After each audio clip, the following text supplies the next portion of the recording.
The latest moves in the conflict, we welcome former Undersecretary of Defense General Anthony Tata. He's also the author of Chasing the Lion.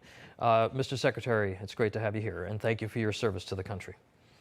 Thank you, Tom. Great to be with you. We continue to hear that the Russian army is having morale problems, resupply issues, even some troops deserting and wounding themselves to avoid fighting on the front. What are you hearing about that from your sources? Are those credible reports? I think we have to be careful about any reports we hear from either side of the conflict, whether it's Russia or Ukraine. Both are masters at misinformation and disinformation.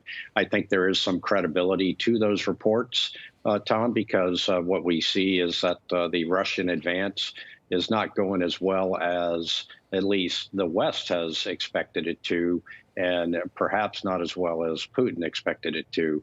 There are reports of generals killed on the front lines, which would make sense because Russia doesn't have the same non-commissioned officer corps that the United States Army has. We rely on our junior officers and non-commissioned officers to lead and fight. Whereas the generals and colonels do the strategy and the operational aspect of planning and execution. And the Russians just don't have that capability. They're not that well trained. Interesting. The UK reported this week, General, that Putin, they believe that Putin has about 2 weeks before a combination of battlefield losses and domestic pressure requires him in some fashion to negotiate in a way that helps him save face, of course. Do you see that happening from basically the way that you've watched this unfold? There have been a lot of surprising developments. Or do you think that he's going to go scorched earth from here? Well, I think he's trying to go scorched earth, and what he's learning is that he's not as good at scorched earth as he might want to be, and so that brings into place items such as the hypersonic missile that you just discussed with the reporter in country there, and low-yield tactical nukes. I mean, that's been a concern of mine from the outset of this. Is he that irrational to do that? I would think not, and I would pray not, but he's done some surprising things here.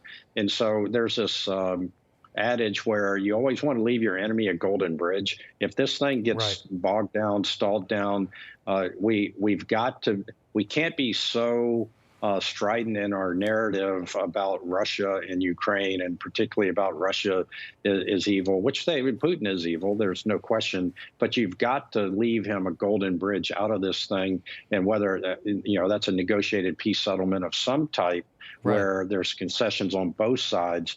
Otherwise, you do bring into play some of the more cataclysmic types of weapons that the Russia has and a lot of the West has. I think that was Sun Tzu who says, give your enemy a golden bridge to walk across. That's an excellent point. Communist Chinese leader Xi Jinping reportedly threatened Biden not to interfere in Taiwan.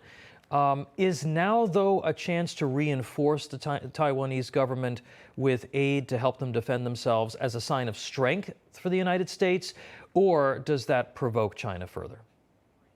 I think we have been very consistent in providing aid and support to Taiwan. They need our aid and support.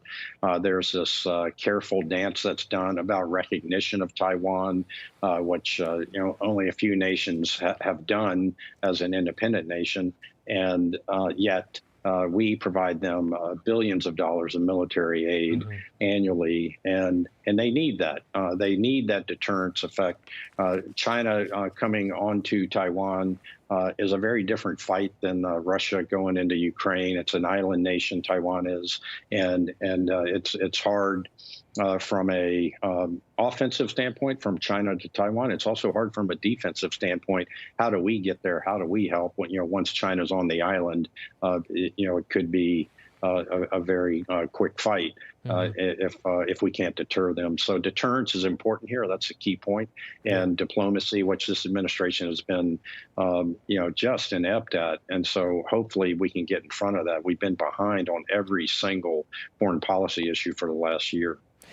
General, how would you assess the Taiwanese strategic position, given all of the aid that you say that we have provided them? I think there's a lot of criticism that we didn't do enough to try to deter Putin from going into Ukraine.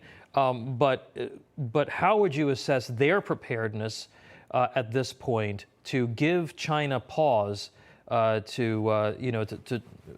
it comes to a potential invasion? I think you have to make it very clear that we will come to Taiwan's aid, and that's part of that careful dance that takes place.